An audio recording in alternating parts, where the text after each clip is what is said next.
Bwana Yesu asifiwe. Ninakusalimu mpendwa kwa jina la Yesu Kristo. Karibu katika chano ya watakatifu. Tunakaribisha na wandugu zetu wote wa mpya wapendwa katika Kristo. Tunawakaribisha, karibuni sana. Basi Mungu awabariki. Haleluya. Basi leo, mchana wa leo, nilikuwa na neno tu ambayo Roho wa Mungu ametia ndani ya roho yangu ili nitukie tushare pamoja, ndugu yangu mpendwa.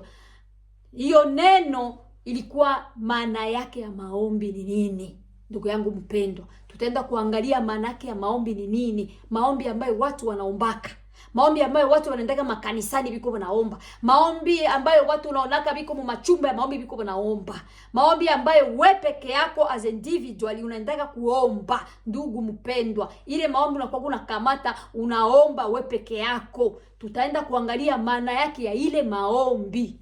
Ndugu yangu, twende katika maandiko ya Isaya 43 sura mpaka 26. Inatuambia nini Isaya? Tutasoma Isaya nasema nini juu ya maana yake ya maombi. Biblia inatuambia seme, unikumbushe na tuojiane, eleza mambo yako upate kupewa haki yako. Ndugu mpendwa, Biblia inatuambia nini? Tumkumbushe Mungu na tuojiane na Mungu, ueleze mambo yako yote na upate kuwa na haki yako. Haleluya. Ndugu yangu mpendwa, maana ya maombi ni kuzungumza na Mungu. Mungu anatuambia katika maandiko ya Isaya, anatuambia twende tuzungumze naye, na anakuambia wende umkumbushe, na anatuambia twende tuojiane naye. Tena kwambia tena ili wewe upate nini? Haki yako. Sasa wakati mtu iko naomba anakuwa iko nazungumza na Mungu. Na maana ya kuzungumza na Mungu ni nini? Maana ya kuomba ni nini? Maana ya kuomba ni kuzungumza na Mungu, ni kuongea na Mungu. Hakuna ingine signification yake ingine. Hakuna maana ingine ya maombi, ndugu yangu mpendwa, isipokuwa maana yake ni kuongea na Mungu. Ndugu yangu mpendwa, Mungu anakuita, ongea naye, zungumza naye. Wakati unaongea na Mungu, unaongeaka na Mungu kupitia kuomba, unazungumzaka na Mungu kupitia kuomba, na anakuita ndugu yangu mpendwa, sababu Mungu ni spirit. God is a spirit. You can't see the spirit. Na anakuambia kama mkuje, anakuita muongee naye. Njoo maana ya maombi. Njoo maana watu wanakuitaka kuja kumaombi. Wakati mtu akikuita kuja kumaombi, anakuita ni wewe ndugu yangu mpendwa, kuja kuzungumza na Mungu.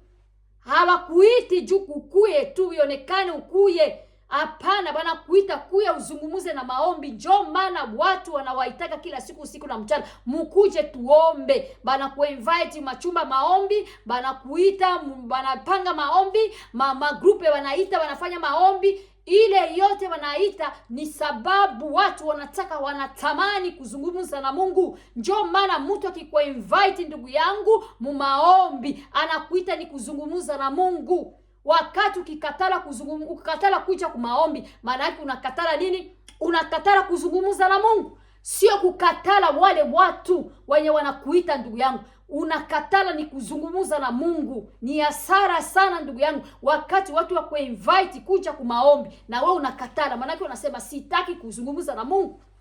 Ni kama jinsi lete nikuonesha example moja. Wakati mtu kama wewe ndugu yangu mpendwa, wazazi wako hutaki kuongea nao, mzazi atakasirika. Kuna wakati ataona huyu mtoto miezi 2, miezi 3 hataongeagi naye, anakatala kuniongelesha. Ndugu mpendwa, mzazi atasikia vibaya. Ni same thing na Mungu wetu. Wakati wewe ndugu yangu mpendwa ukikatala kwenda kumaombi kuomba, unakatala kuongea na Mungu, Mungu atakasirika ndugu yangu. Hauki kumaombi kwa sababu ya ule fulani, au wendi kumaombi kwa sababu ile group unaipendaka, au wale watu unataka. Unaenda njo tia kukichwa chako kama mimi naenda kumaombi, naomba kama mie nakuya kuomba ni sababu nataka kuongea na Mungu. Ukitambua maana yake ya hiyo kuomba ni kuzungumza na Mungu, ndugu, hautashindaka maombi hata moya.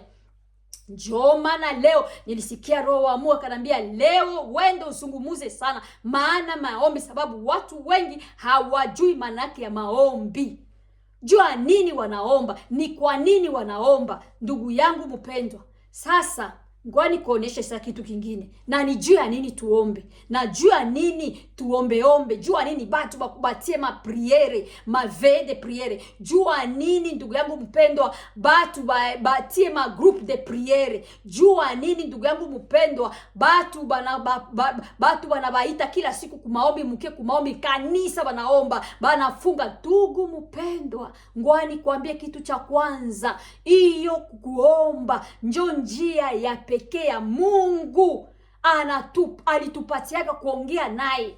Ndugu mpendwa, kuomba, ile omba yenye uko na neglige, ile omba yenye uko na katala, njo njia yenye Mungu alitupatia ya kuongea naye. Hauna njia ingine ya wewe kuongea na Mungu isipokuwa nini? Kupitia maombi. Tunaongea na Mungu sababu Mungu ni spirit, is the spirit. We can't see spirit. Hauwezi kuona roho. Mungu ni roho. Ni roho, njo maana hiyo njo njia sahihi ambayo Mungu alipatia wanadamu ili wa communicate. Njo communication kubwa ya Mungu kuongea na wanadamu ni maombi. Ndugu yangu mpendwa, pitia maombi.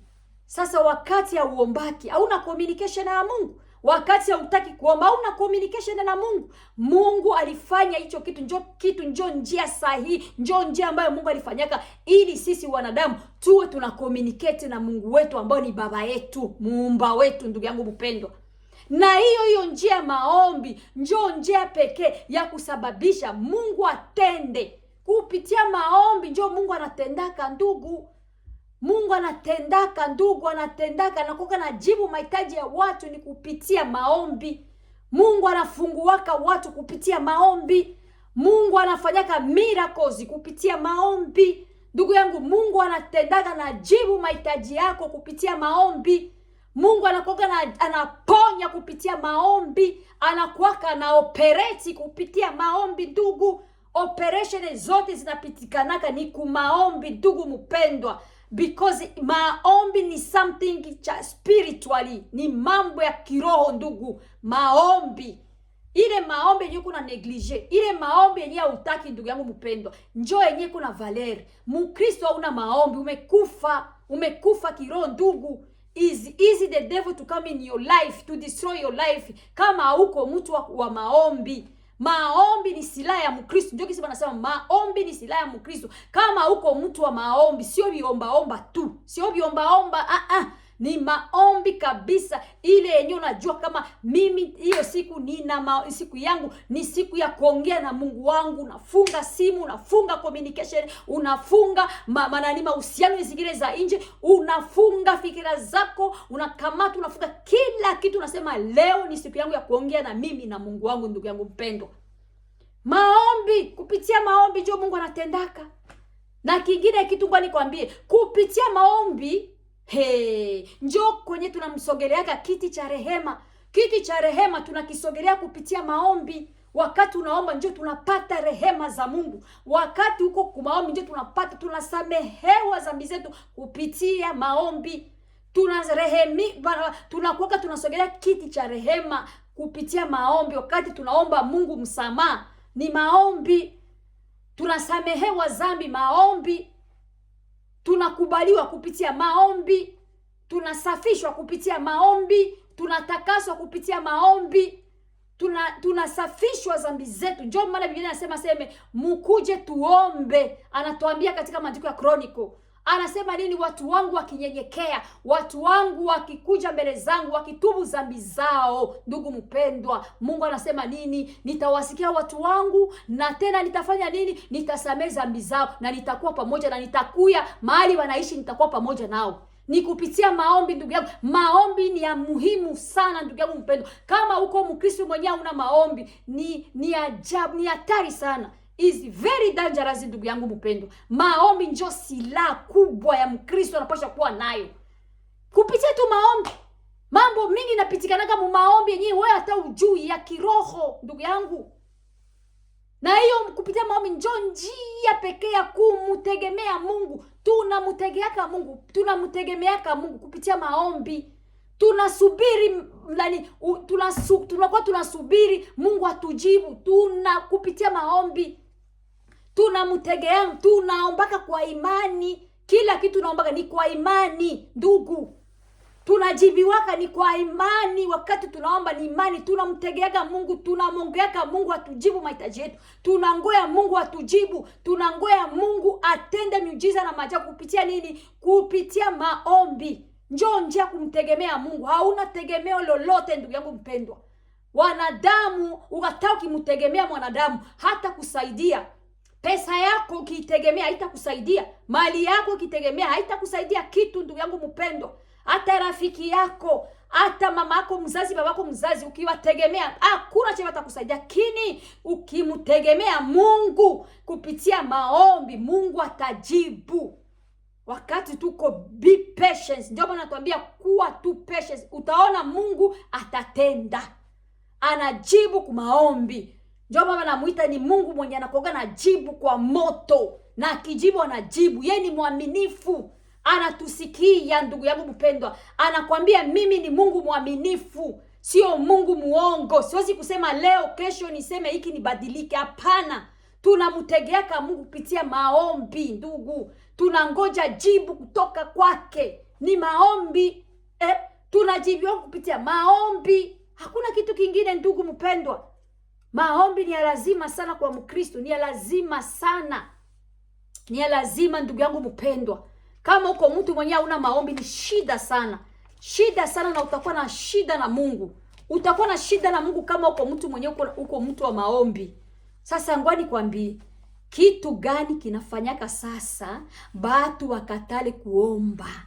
Chanzo cha kufanya watu washindwe kuomba. Kuna mambo unapenda kuomba ndugu yangu. Unataka kuomba, lakini kuna mambo unataka kufunulia siri zenye nataka nikuoneshe kenye nafanyaka watu bakatale kuomba ndugu yangu.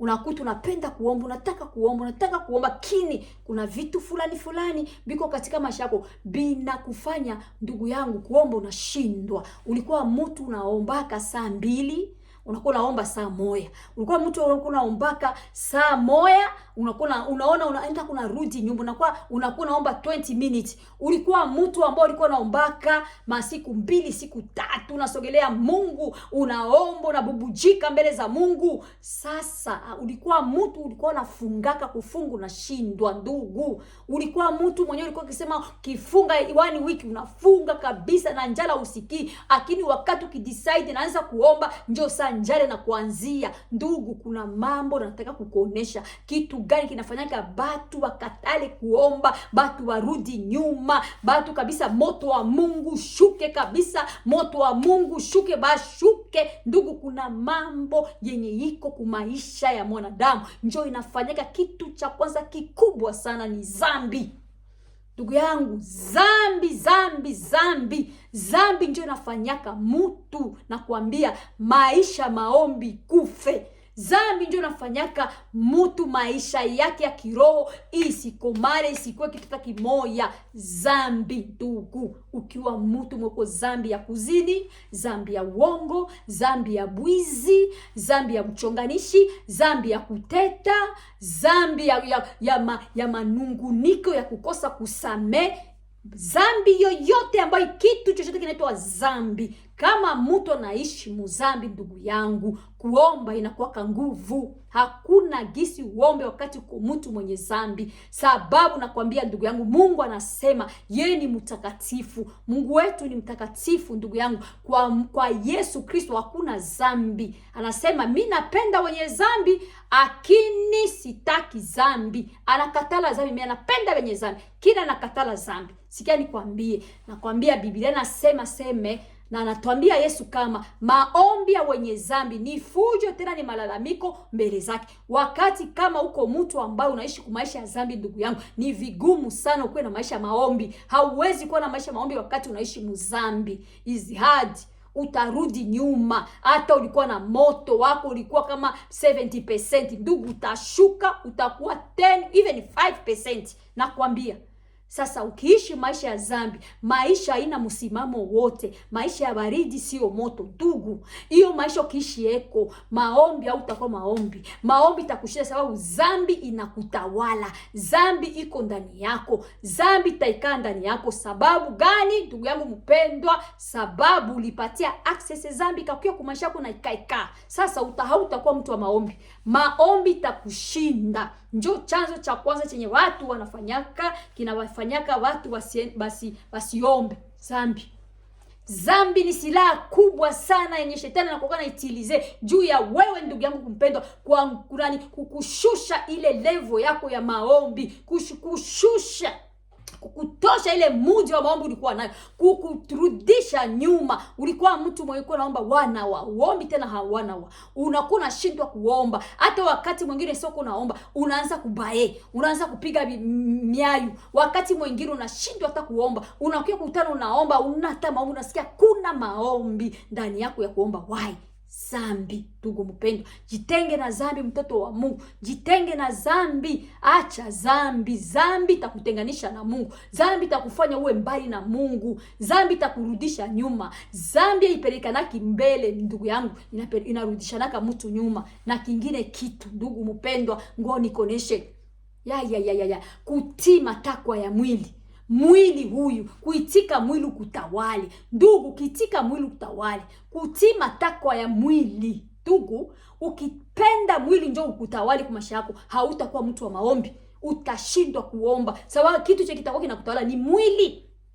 Twende katika maandiko ya Mathayo 26 sura yake 36 mpaka 43. Biblia inasema wakati Yesu alienda katika mlima wa Getsemani kuomba. Alienda kuomba mlima wa Getsemani pamoja na nini? Na wanafunzi wake na Petro. Wakati walienda, Yesu akaenda kuomba kule juu mlimani. Kisha Yesu akawaambia watu mubakie, akawaambia wanafunzi wake mubakie hapa munaomba. Yeye akaenda kule. Biblia inasema nini? Wakati Yesu alienda kuomba, Yesu akaomba. Biblia inasema Yesu aliomba kule, akalia machozi, paka machozi ya damu ikatoka. Akahangaika, akakuwa na mashaka ndani yake. Nakwambia akakuwa na huzuni. Biblia inasema alikuwa na huzuni sana. Akashuka kutoka mlimani kuya kukutana bale ba mitume wenyewe, alikuwa anamwambia babakie pale baombe, bakeshe pamoja na yeye. Hawakuomba, walishindwa kuomba, wakalala. Akarudia tena mpaka mara ya 3. Akamwambia nini? Nasikia ndani yangu nina huzuni sana. Akashuka akamwambia sasa mwe amkuomba hata na mia, amkuomba amkukesha hata na mia hata dakika mwa, mmeshindwa. Petro alienda turi ya kwanza, ya pili, ya tatu, kukia kukutana na macho inakuwa buzito, manake bakasinzia, manake na kungoroma, bakangoroma. Jua nini? Matakwa ya mwili. Bakapenda mwili watawale, wakasinzia. Lakini Yesu alikuwa shaona jaribu, kama kuna jaribu iko nakuya tena ya nguvu, hawangeweza pasipokuwa maombi, kulala, kukesha na kuomba. Mungu awape nguvu ili washindane na ile jaribu. Lakini mitume wakafanya nini? Wakalala. Biblia inasema bakalala na bakasinzia. Banalala hata mbele ya Mungu. Sikia, ni ajabu sana wanadamu. Hii mwili ukipenda ikutawali, matakwa ya mwili huyu balitaka wasinzie, balipenda wasinzie ndugu. Sababu Yesu aliwaambia hivyo sababu aliona kuna jaribu kubwa yenye kuna kuya kule mbele. Jaribu yenye hawawezi kuweza pasipo kuomba, kubakia kuomba magoti. Lakini angalia Biblia pase, wakati wanatoka mlimani wanashuka, njoo sawa akamkamata Yesu. Vitu vilikuwa wakati walimkamata Yesu, wanafunzi wake, kuna mwanafunzi wake mmoja akakamata ule jeshi mwa kumkata lisikio, na wengine wakakimbia wakamwacha Yesu. Ndugu yangu mpendwa, na Petro akamkana Yesu mara 3. Ndugu yangu, why? Because ile wakati bangemusikia Yesu, wakati Yesu aliwaambia mulale hapa, mubakie hapa, mubakie munaomba, sababu Yesu aliona kama kuna jaribu iko mbele yenye watashindwa. Wakati walikimbia bakasahabu ile miracle yenye Yesu alifanyaka, bakasahabu ile mikate walikula, bakasahabu vyote venye Yesu alifanyaka, bakakimbia. Sababu ya nini? Majaribu hawakuishinda, ilibashinda. Jua aliwaambia muombe mshindane na majaribu. Wakakimbia, wakaenda. Ukikubali mwili kutawale ndugu, njoo maana nakwambia ni matakwa ya mwili. Mwili ukikutawala, ukitaka, njoo maana sawa unataka kulala, unasikia mwili unakwambia lala, sinzia. Wakati unataka kuomba, unasikia mwili unakwambia sinzia. Wakati ukisema leo ndafunga, leo ni siku yangu ya kufunga, nani nakwambia nini? Tumbo inakwambia hapana, kunywa dawa au kula. Unasikia njala ya ajabu. Jua nini? Matakwa ya mwili. Wakati ukikubali mwili kutawala, ukiitika mwili ubakie unakutawala, ukukomande. Mwili ukikukomande ndugu yangu mpendwa, mwili huyu ndugu, hautakuwa mtu wa kuomba. Mwili utakutawala, utakuikalia kabisa. Ndio maana unasema buzito, saa kuomba unashindwa, saa kufunga unashindwa. Sababu nini? Unaipatia access mwili ukutawale. Si vile anatuambia nini? Mwili unapiganaga kila siku na roho.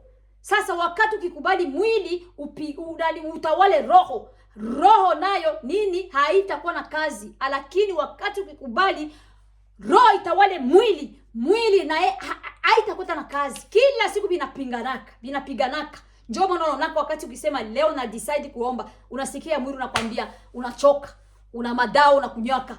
Unaona? Sasa ndugu mpendwa, usikubali mwili kutawala. Hii mwili ndio unatubebaka mugiza. Hii mwili unatutenganishaka na Mungu. Huyu mwili ndio unatubebaka mbali na Mungu. Huyu mwili ndio unatubebaka. Huu mwili hatuna nafasi tutauweva. Mwili utabakia hapa duniani. Hapa duniani ndio kutabakia. Mbinguni tutaenda kuvalishwa mwili mpya. Mwili huyu Yesu yeye pekee alisema roho yangu iko hai, lakini mwili uko mzaifu. Yeye pekee alijua kama hapa kuna nini? Jaribu iko hapa kubwa sana, matakwa ya mwili.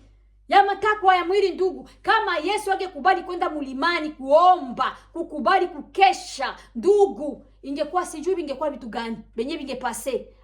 Na ingependa gelala, ingekuwa vitu vya ajabu sana. Sijui mimi nikwambie ingekuwa vitu gani, lakini Yesu aliona hapana, lazima nikeshe. Kwa sababu aliona jaribu. Ndio maana Yesu aliambia Mungu aseme kama vinawezekana nitoshe hichi kikombe cha majaribu. Sababu aliona kuna jaribu iko na kui hapa ya nguvu sana.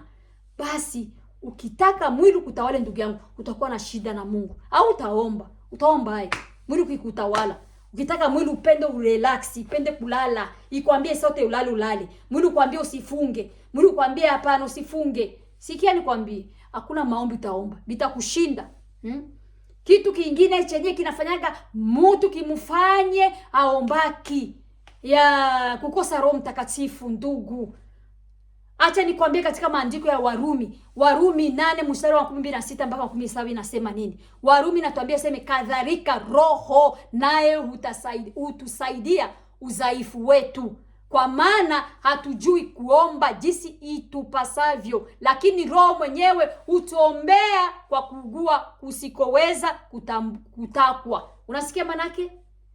Roho, wakati uko na Roho Mtakatifu ndugu yangu, njoo anatusaidiaka kuomba. Anatusaidia kufanya kuomba juu tuko wadhaifu. Kimwili hiki ni kimwili kidhaifu.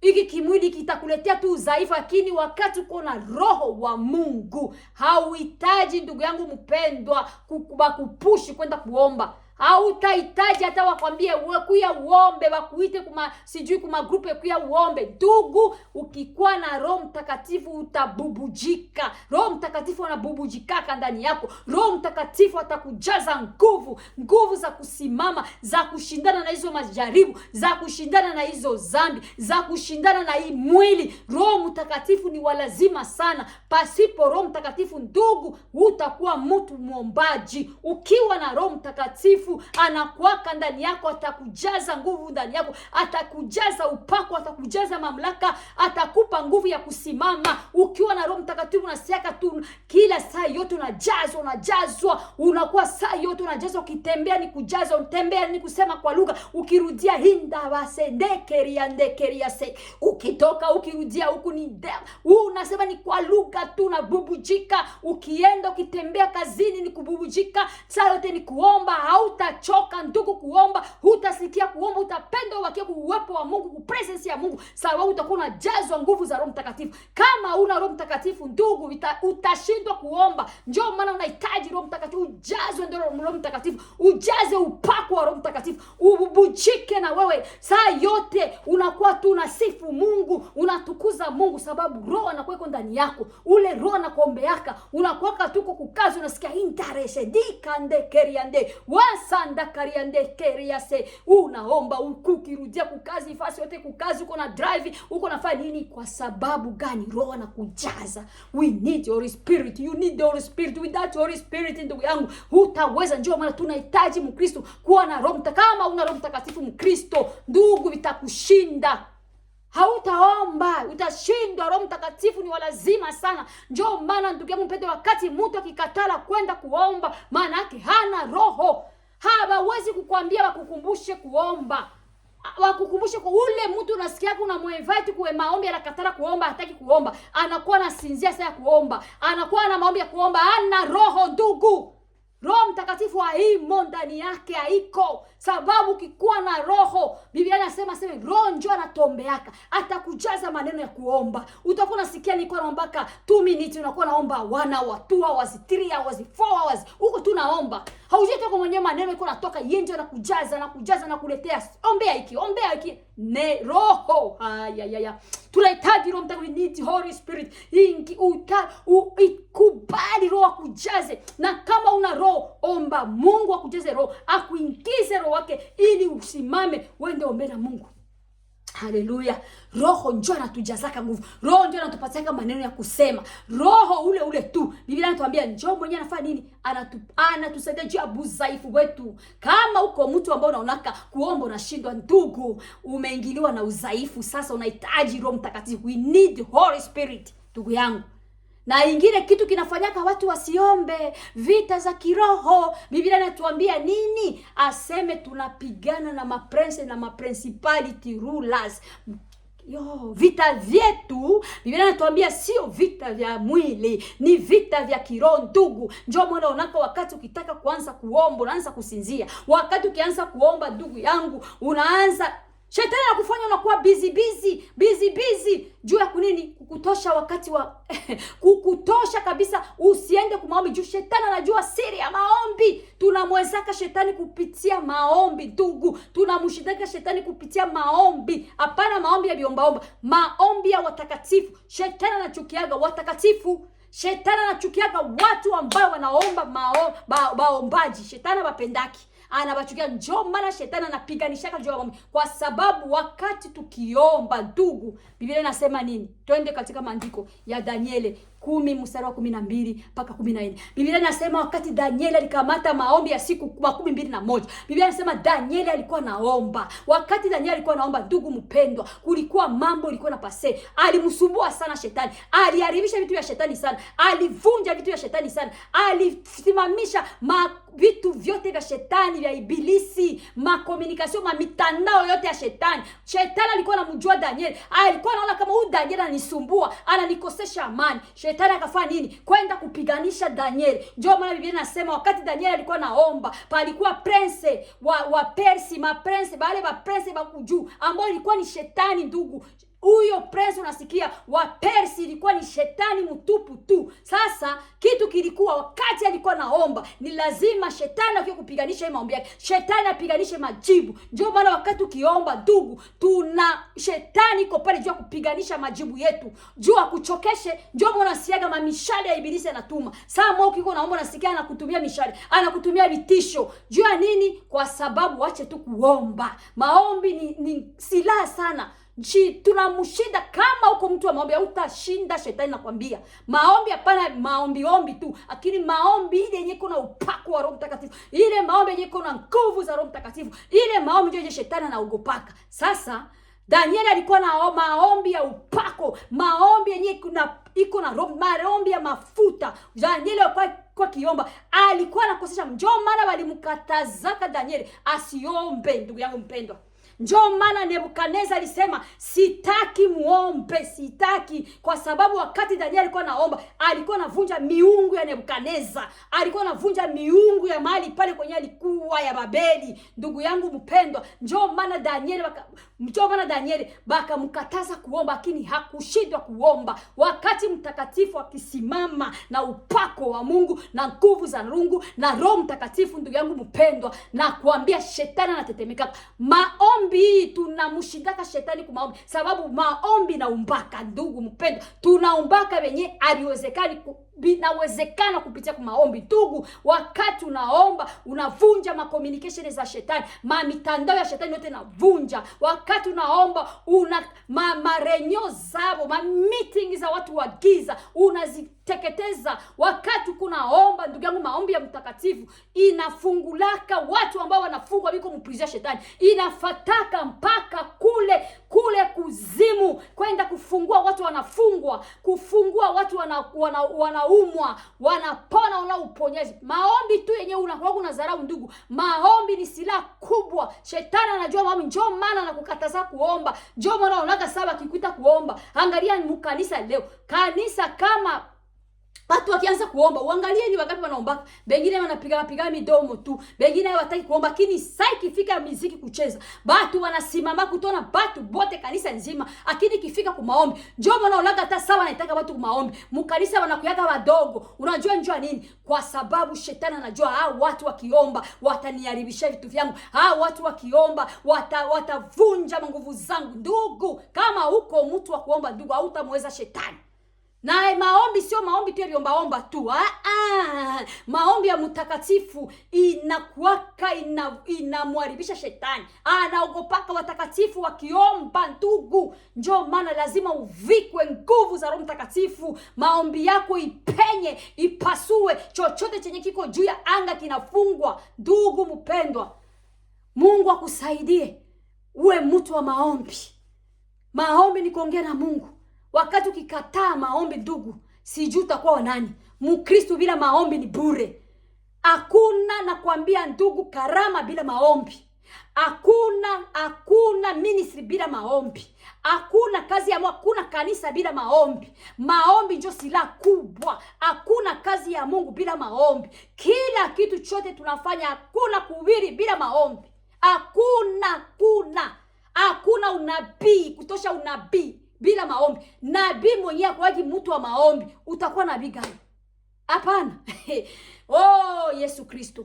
Haiwezekani nabii kwanza kama sio mtu wa maombi. Nabii sio mtu wa kukula. Nabii, mtumishi wa Mungu, sio mtu wa kukula. Ni mtu ambayo anafunga siku 7, siku 8. Ni mtu mwenyewe anafungaka siku yake asikulaki lendi. Ukiona mtumishi anakula Monday to Friday, ndugu, there's something wrong. Hapana. Tunapata nguvu za Mungu kupitia maombi. Tunapata uwezo wa Mungu kupitia maombi. Tunajazwa kupitia maombi. Tunaongea na Mungu, tunapata upako kupitia maombi. Sasa maombi ni lazima sana, ndugu yangu. Njoo maana nakwambia ndugu. Na ingine kitu ngwani kwambie, chenye kinafanyaka watu basi ikiwa kwa maombi ni nini? Chenye kinafanyaka, kila chanzo cha watu kukosa kuomba, negligence. Watu wana negligeka sana. Negligence, ndugu, haujui vari ya maombi, kuzarau maombi, kuzarau kuomba, ndugu. Negligence, spirit of negligence. Watu wana negligeka. Ukimuita kuombi hataki, ndugu. Akili yake kukwambia, ndugu mpendwa, leo unajua maana maombi. Acha kuneglige maombi. Maombi ni silaha kubwa sana. Acha kuneglige maombi. Without maombi hakuna nafasi utaenda, ndugu. Hutamweza shetani, kuweza majaribu bila uko mtu wa maombi. Haiwezekani, ndugu. Hauwezi kufanya kazi ya Mungu bila maombi. Kanisa yoyote ambayo inasimama bila maombi, hiyo sio kanisa na haitasimamaka. Kanisa yenyewe mko mnaomba tulimwa kumwezi, mara pili kumwezi, hiyo kanisa isimamaki. Shetani tu atapenya, taingia tu kama hakuna maombi. Maombi ndio yanamfukuzaka shetani, ndugu. Na maombi ndio yanasimamishaka kanisa. Na maombi ndio yanasimamishaka mtu kiroho. Ndugu, tunahitaji maombi. Nilikwambia maombi ni kuzungumza na Mungu. Wakati ukizungumza na Mungu, Mungu atakujaza. Unakuwa unaomba, unaambia Mungu nijaze, na Mungu anakujaza. Utaambia Mungu nijaze Roho Mtakatifu kupitia maombi. Njoo nilikwambia, njoo njia communication ya sisi wanadamu kuongea na Mungu. tunajaza kupitia kwa maombi, tunapata upako kupitia kwa maombi. Tunapata nguvu za Mungu kupitia maombi. Ndugu, maombi ni lazima sana. Usineglige maombi, ndugu yangu, mtoto wa Mungu. Usineglige. Sasa na kitu kingine chenda nakwambia, ndugu mpendwa, acha dhambi. Acha dhambi ndugu yangu. Dhambi itakutenganisha na Mungu. Dhambi ni mbaya sana. Hautakuwa mtu wa maombi. Sasa ndugu, Mungu anataka siku ya leo, ndugu yangu mpendwa, achana na dhambi. Achana na dhambi, wewe kuwe mtu wa maisha ya maombi. Ishi maisha maombi, kula maombi, vala maombi. Maombi kwenye maisha yako ya kila siku. Ndugu, Mkristo hauna maombi, uko Mkristo gani? Mkristo haufungaki hata siku moja, siku mbili, uko Mkristo gani ndugu? Mkristo mwenyewe hauwezi kusema leo siku yangu ya kusema nifunge chakula. Uko Mkristo gani? Nguvu za Mungu utazipata wapi? Mamlaka za Mungu utazipata wapi? Uwepo wa Mungu, uhusiano na wewe na Mungu utakupata bila kuomba. Ndugu yangu, leo jitahidi, ondoa kutoka mzambi. Dhambi itakutenganisha na Mungu. Kama una Roho Mtakatifu, ita Roho Mtakatifu akui kwa maisha yako akusaidie.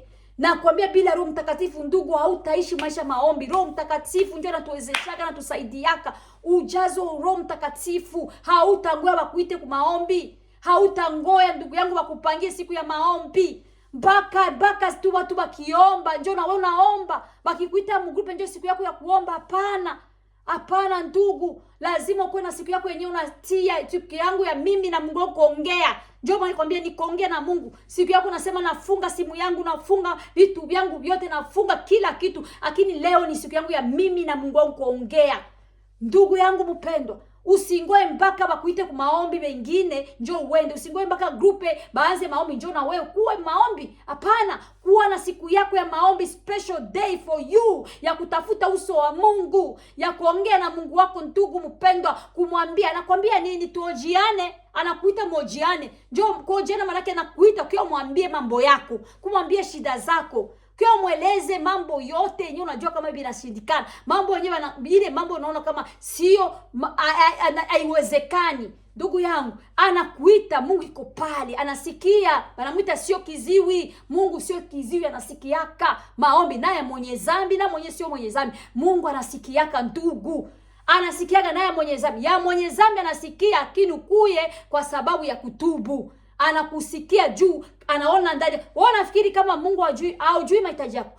Mungu anajua mahitaji yako na anajua hata mbele ya wewe kuomba. Mungu anajua unahitaji nini, unakia kuomba nini. Lakini Mungu anataka tuone kama sisi ni waaminifu na anataka tuwe na uhusiano naye. Ndio maana nakwambia kuya tuojiane. Lakini anajua wewe unataka kuponya. Kama ni kuponya, anajua kama unataka kuponya. Anajua kama kuna shida. Anajua huzuni yako. Anajua wewe unapitia. Lakini Mungu anataka nini? Uhusiano na wewe na yeye. Sababu anasema ukimsogelea Mungu na hata kusogelea. Anasema kama ukimtumania yeye hata kuacha kamwe. Mungu anataka wewe ukuwe na uhusiano. The more unamsogelea, the more atakuwa closer to you. Mungu anajua, haiko kusema ajua, anajua kila kitu chote more than you. Akina anataka ukuwe na uhusiano na yeye. Ni kama gisi mzazi wako, baba wako gisi, nikupatia example. Anatakaka mzazi anapendaka aongee. Hata mzazi, hata wewe ulishazeka kwa mtu mkubwa, mzazi wako anapendaka tu aongee na mtoto wake, anasikia mzuri. Same thing. Ni kama hivyo tuna na baba yetu ambao ni Kristo, muumba wetu. Anataka tumuongeleshe, tuwe na yeye, tukue tunamuinvolve kwa shida zote tuko nazo. Tuongee na chochote tunataka kufanya, tunamwambia. Kama kuna shida yoyote unamwambia. Kama kuna kitu kinakuhuzunisha unamwambia. Kama kuna kitu cha unaona ni kigumu, amwambie. Yesu Kristo yuko pale juu kusikia. Yeye ni baba yetu ndugu yangu mpendwa. Haiko kusema mpaka kupitia kwa fulani, na usingoe mpaka bakuombea. Hapana. Bale watu wewe wanapendaka watu waombe, kuombea. Unatafuta mpaka na watu wa Afrika wakuombea ndugu yangu mpendwa. Sikia nikwambie, Mungu yuko pembeni yako pale. Hapo kwenye wiko, njoo kwenye Mungu iko. Anakusubiri tu wewe ukamate step ndugu. Usingoe kutafuta watu wakuombea. Utaenda kutana na wenyewe vitu vya ajabu kule mbele kule, nakwambia. Vitu vya hatari. Mtu atakupromise ndakuombea, kumbe akuombea. Mtu anakuambia ndakuombea. Hiyo siku anafanya nini? Anakuambia tuombe tufunge hiyo siku, kumbe yeye unakula ugali. Sasa ndugu yangu mpendwa, Mungu yuko hapo pembeni yako anakusikia. Nakwambia pazia ishaka pasuka. Njoo maana ya kwenda kumsogelea. Ile pazia ishaka pasuka. Au hitaji kwenda kutafuta vya kutafuta ndugu. Au hitaji mpaka pasero kutoka Afrika. Au hitaji mpaka fulani. We peke hapo kwenye wiko. Tafuta uso wa Mungu utauona. Anakuhitaji, iko pale na kusikia ndugu. Usifikiri ya kusikia, anakusikia. Muite tu umuombe katika roho na ukweli ndugu. Utamuona Mungu. Utamuona hata kuacha. Sasa Mungu anataka ndugu ishi maisha maombi. Maisha maombi ni kuzungumza na Mungu. Kama uishi maisha maombi utaweza ima jaribu ziko mingi. Njoo maana anatuambia murudie kumusingi wa neno la Mungu. Sababu ndugu, kama watu wametoka kumusingi wa neno la Mungu ni kukosa kujua mambo kama haya. Achana na vitu vya mwili. Usiwe baridi au moto ndugu yangu. Ujitahidi uangalie ni moto kwa baridi. Chagua njia moya. Usiwe kamguru kama kudunia na kangine hapana. Vitu kama hiyo ndio vinafanyaga mtu anakuwa haombi. Unashindwa. Ndugu, basi leo kama ulikuwa mtu wa kuomba saa moja, ongeza saa 2. Kama ulikuwa mtu mwenye hauombaki unakosa maneno, ndugu, Roho Mtakatifu muite, atakupa maneno. Utasikia maneno na bubujika ndani yako. Utasikia maneno inakuya bila hata wewe kuitafuta. Hauhitaji kutafuta. Hapana. Mungu basi akusaidie ndugu mpendwa. Mungu akusaidie kwa kweli. Tunahitaji maombi. Hii miaka yenye tuko hemu, dunia yenye tuko hemu, wakati wetu ni wakati mbaya. Batu lazima waongee na Mungu. Tumwambie Mungu, tumulilie Mungu, tumuoneshe Mungu shida ambayo iko, matatizo yenyewe inakuwa, dunia gisi inaangamia, dunia gisi inakuwa, ulimwengu gisi inakuwa, gisi mafamilia zinakufa, mafamilia ziko na mashida, manyumba ziko na mashida. Kama uongee na Mungu ndugu, hautapata solution. Yeye ndio tegemeo lako ndugu. Hawatakusaidia, hakuna mwanadamu utawatakusikia tu ndugu yangu. Wanadamu watakusikia tu maneno tutabambia, kina hawatakusaidia. Wewe mtegemee Mungu na unamtegemea Mungu kupitia ile maombi. Kuna ombi, unafunga, unalia, unamulilia Mungu, atakusikia na atajibu maombi yako. Basi Mungu akubariki mpendwa. Yesu asante Bwana kwa neno lako. Nenda kuacha kila mama huyu. Mungu tupatie roho ya maombi. Patia huyu mama, patia huyu baba, patia huyu kaka roho ya maombi. Akwe na mtu wa roho maombi. Ujue na kuelewa leo Baba, kama ule mtu alikuwa anakatala kuja kwa maombi, unamuita kila siku kuomba na katala ndugu. Basi leo Baba na kuomba Mungu umsaidie huyu mama, umsaidie huyu kaka ndugu. Yesu Kristo msaidie, mupe roho ya maombi. Mujaze nguvu za Roho Mtakatifu Baba. Msaidie ili achane na vitu vya dunia na ulimwengu. Msaidie Mungu, ule mwili umemtawala. Mungu mupe ushujaa, mupe nguvu ya kusimama. Baba umsaidie, umsimamishe tena imara Bwana, na umupiganie vita zinainuka na kusimama juu yake Kristo. Baba asante kwa sababu ya hii neno. Acha hii neno ende kuzaa matunda na usaidie watoto yako. Asante, wewe ni Mungu na utaendelea kuwa Mungu. Pitia jina la Yesu Kristo. Amen.